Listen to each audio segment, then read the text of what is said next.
Vice Captain Hoshina certified himself as my favorite character in this show. He is one of these rare cases of a character being able to kick ass as well as being able to provide me with banter. We pick up from where we left off in the last episode with Hoshina squaring off against Kaiju number 8, and he doesn't waste any time.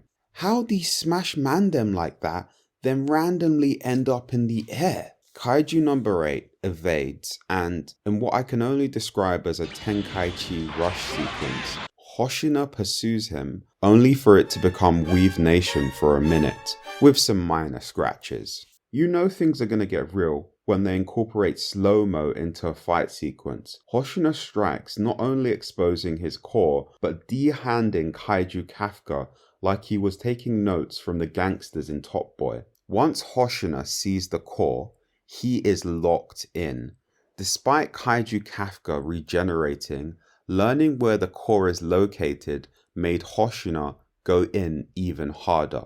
Hoshina starts the clock that the kaiju he is fighting is moving weirdly, but he isn't interested in wasting too much time figuring out this mystery. This next scene had me on the edge of my seat, because this anime hasn't been known to be one of those series where they charge up willy-nilly. He lets off a purple shockwave thingy that delimbs Kafka, but he isn't finished. He ends up going straight for the kill, aiming directly for Kaiju Kafka's core. I don't know about y'all, but I was bugging out at this point trying to conceive a way Kafka could get out of this situation.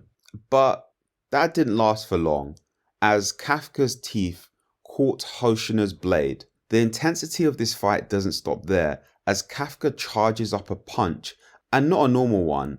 This dude is lit up with lightning. I was sitting there thinking, there's no way you're gonna ice out my MVP. Kaiju Kafka's strength never ceases to amaze me. This man flew back 10 blocks and he wasn't even hit.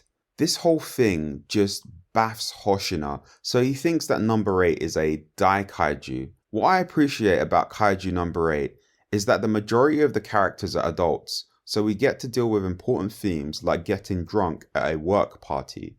Seeing everyone argue like that and being honest about how they actually feel about each other felt relatable. If you're over the age of 25, you've most likely been in a similar situation to this. Vice Captain Hoshina can't seem to get enough of it, and he is just creasing the entire time. We find out that Haruichi is a rich kid. It turns out that his dad developed the Gantz suits everyone is wearing. They are keeping everything ambiguous at the moment, but it seems like Haruichi hasn't seen his dad in a while. I reckon it's because he doesn't want his son to be in the defense force, and I understand his point. Why would you subject yourself to this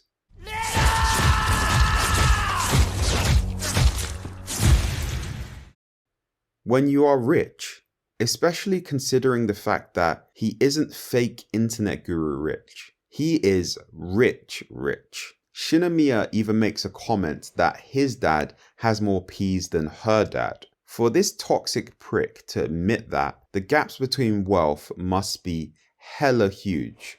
Maybe his dad has more of an original excuse, but I doubt it. The dinner finishes off with a shock. Kafka actually gets some respect on his name. He is promoted to a full squad member. This was truly wholesome. Moments like this make me love the show. It may not have been through the most conventional means, but Kafka earned his stripes using his background knowledge. It's like all of those years on the sweeper squad, cleaning, investigating, and surviving poop duty paid off. While I give him some shit, managing these two roles must be tough. The temptation to spill the beans must run across his mind all the time. This doesn't stop him working hard. We tie down the episode with Kafka finishing off his study. He walks down the hallway to see Vice Captain Hoshina doing imagination training.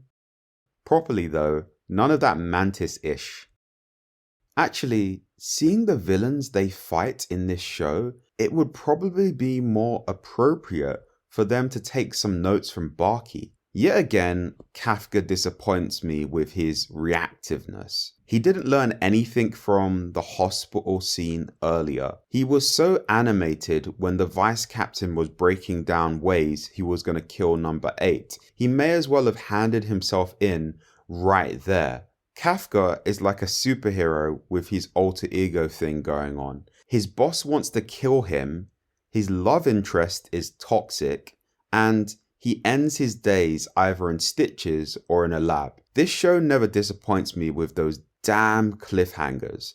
The squad isn't going to be resting up too long by the looks of things. This Igris lookalike shows up in the clouds with a bird army talking about initiate descent. I don't know if they're hinting at anything with the conversation between Kaguragi and Haruichi, but if they kill off Shinomiya, I'll never forgive them. Thanks for 500 subs, and remember, be stronger than you were yesterday.